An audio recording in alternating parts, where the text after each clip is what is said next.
Now, here's where Ralph falls to doom. He's about to execute Conan's mother. It's actually a pretty gruesome scene here.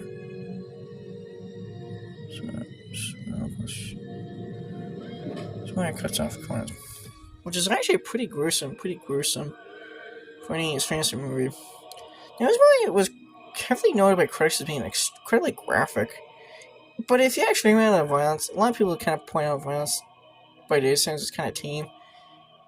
I guess it actually kind of is kind of tame by today's standards, I guess. But back then, it was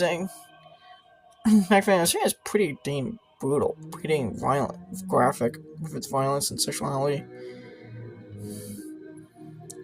Like this of course movie spawned the kind of I'd say the golden age of barbarian sword and sorcery fantasy films in the 1980s. Now the year before, you had Excalibur and Clash of Titans. They really helped launch the fantasy genre boom. But 1982 was like the year that the barbarian sword and sorcery subgenre of fantasy really kicked off into kicked into high gear. Kicked off into action in high gear.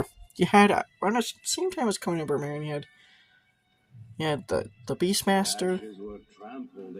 That's where you got Conan's parents' heads on spikes.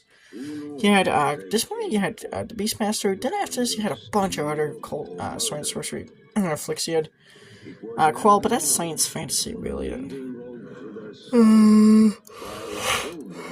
There's also kind of right out the Star Wars kind of craze too, as well. Keep in mind.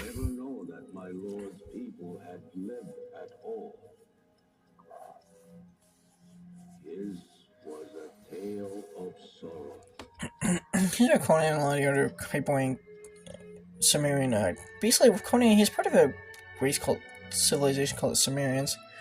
It's just a fictional, made up civilization. It's not someone left to the kind of historical Cimmerians from kind of ancient times, albeit very, very loosely, modeled very loosely. Cimmerian was never. Let's see it all. Excuse me.